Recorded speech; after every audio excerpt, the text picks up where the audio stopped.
अब हम बात करेंगे एनपीओ के क्वेश्चन को, किस तरह आपको एग्ज़ाम में डील करना है और किस तरह क्वेश्चन आपको देखने को मिलेगा। ठीक है, चलिए स्टार्ट करते हैं। पहला क्वेश्चन है, receive and payment account generally show, मतलब रिसीव एंड पेमेंट अकाउंट कौन सा बैलेंस शो करता है। ए है डेबिट बैलेंस, बी है सरप्लस और डिपसिट, सी है क्रेडिट बैलेंस, डी है कैपिटल फंड। तो आंसर हो जाएगा ए, डेबिट बैलेंस, क्योंकि receive and payment account debit balance को शो करता है।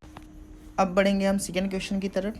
Income and expenditure accounts record transaction of. Income, question कह रहा है इनकम एंड एक्सपेंडिचर अकाउंट जो होता है किस ट्रांजेक्शन को रिकॉर्ड करता है। ए है रिवेन्यू नेचर ओनली, बी है कैपिटल नेचर ओनली, सी है both revenue and capital nature, D है income of only revenue nature and expenditure of revenue and capital nature.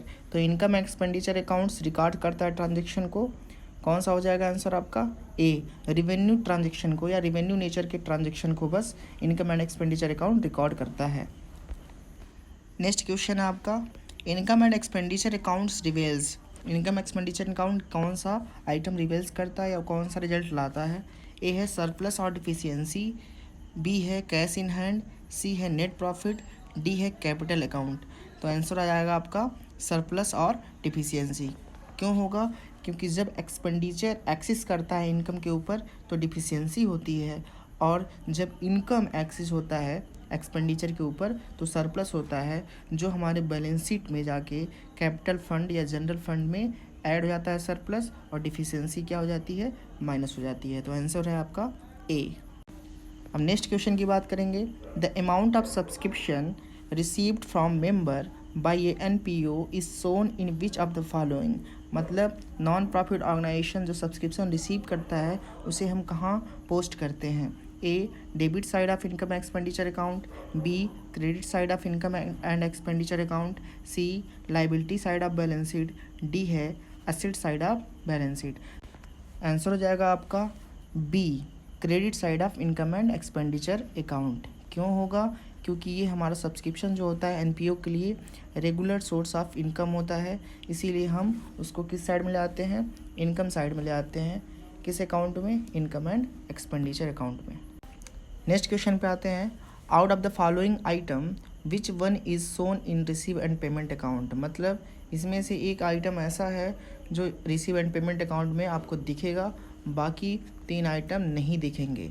ठीक है, ए है आउटस्टैंडिंग सैलरी, बी है depreciation, सी है life membership fees, और D है accrued subscription. तो आंसर हो जाएगा आपका सी, लाइफ मेंबरशिप फ़ीस। क्यों होगा, क्योंकि हमको यहाँ पे कैश का फ्लो दिख रहा है, क्योंकि हमको लाइफ मेंबरशिप फ़ीस पैसा मिल रहा है और हम उसको क्या कर रहे हैं, रिसीव साइड में उसको अकॉर्ड कर रहे हैं, पोस्ट कर रहे हैं। लेकिन आउटस्टैंडिंग सैलरी जो है उसमें हमको बकाया सैलरी है जो हमने पेड नहीं किया है। ठीक है, तो वो आपको रिसीव पेमेंट अकाउंट में नहीं दिखेगा। डिप्रिसिएशन जो है नॉन कैश आइटम है, वो भी आपको देखने को नहीं मिलेगा।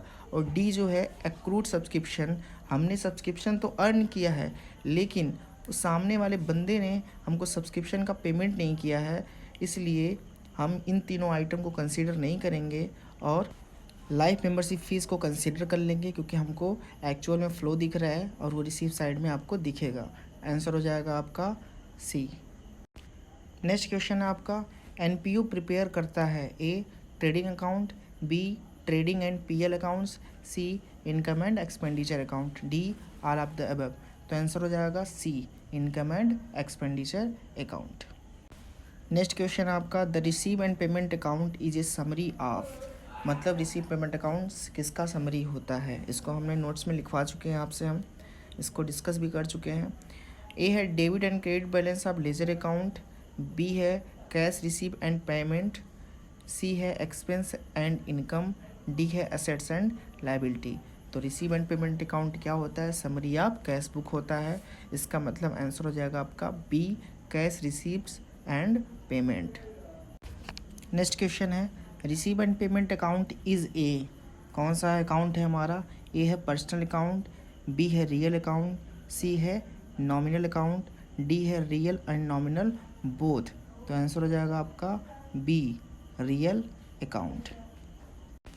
अगला क्वेश्चन है, income and expenditure account is A है पर्सनल अकाउंट, बी है रियल अकाउंट, सी है नॉमिनल अकाउंट, डी है real and nominal account both, तो आंसर हो जाएगा आपका सी नॉमिनल अकाउंट, क्योंकि ये कहता है नॉमिनल अकाउंट कहता है कि ऑल एक्सपेंस एंड एक्सपेंडिचर और losses will be debited, all income और रेवेन्यू विल बी क्रेडिटेड। ठीक है, तो आंसर आपका हो जाएगा C nominal account. Next question पे आते हैं। Source of income for a non profit organisation is a, मतलब कि हमारे सोर्सेज कौन कौन से हैं एनपीओ को, इसमें से आपको पिक करना है। ए है सब्सक्रिप्शन फॉर मेंबर, बी है डोनेशन, सी है इंट्रेंस फीस, डी है ऑल ऑफ द एबव। तो आपको हमने आइटम्स को डील कर चुके हैं हम लोग। ठीक है, तो इसमें से तीनों जो आइटम्स हैं सब्सक्रिप्शन, डोनेशन और इंट्रेंस फीस, वो सोर्स ऑफ इनकम होता है किसका, एनपीओ का, इसीलिए आपका आंसर हो जाएगा D all of the above. अगला क्वेश्चन है, if there is a match fund then match expense and income are transferred to, मतलब कह रहा है कि अगर आपने एनपीओ में मैच फंड बनाया है, मैच फंड बनाने का मतलब कि आपने अपनी लायबिलिटी को एकम्प्लिश किया है, स्पेसिफाइड किया है, चिंता को बढ़ाया है, ऑब्लिगेशन को बनाया है, तो आप क्या करेंगे। अगर मैच फंड बनाया है तो मैच एक्सपेंसेस को और उसके इनकम को आप कहाँ पे ले जाएंगे। ए है इनकम एंड एक्सपेंडिचर अकाउंट में, बी है asset side of balance sheet में, सी है liability side of balance sheet में, डी है both income and expenditure account में और बैलेंस शीट में। तो आंसर हो जाएगा आपका C liability side of balance sheet, क्योंकि हम मैच फंड जो आपका लायबिलिटी साइड में होगा वहीं से हम इनकम को प्लस करेंगे वहाँ पे और मैच एक्सपेंसेस को क्या करेंगे, माइनस करेंगे।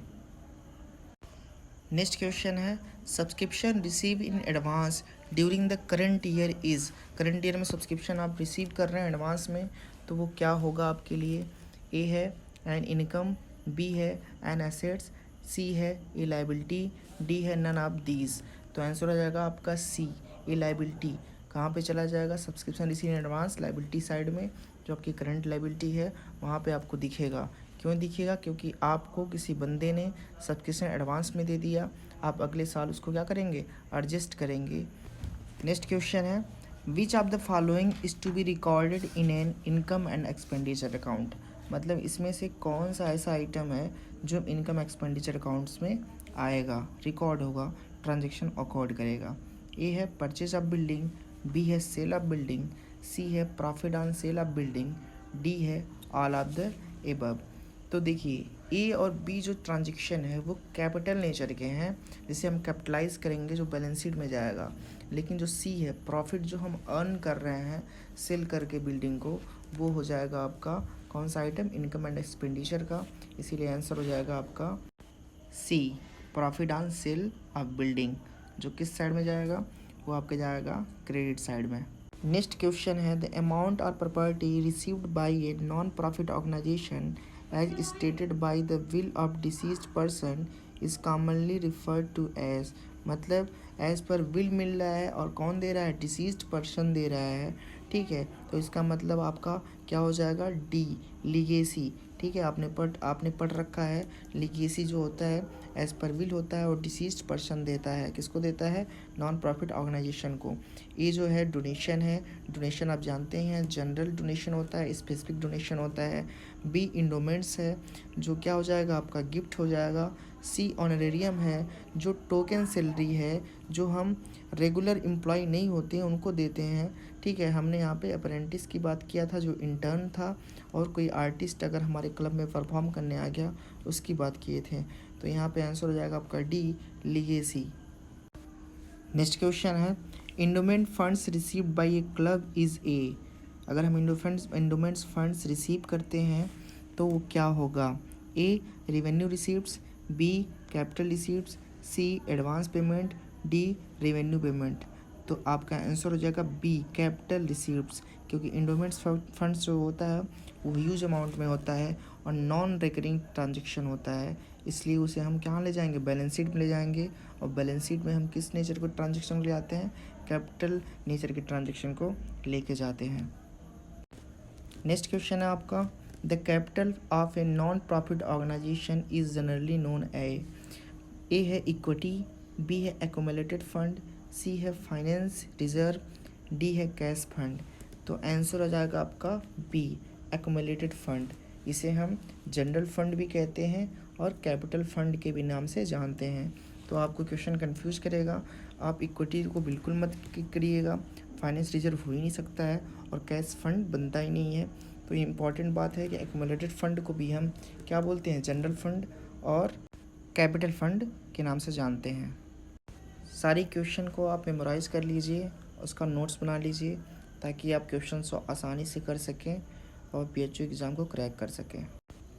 Thanks for watching and keep in touch.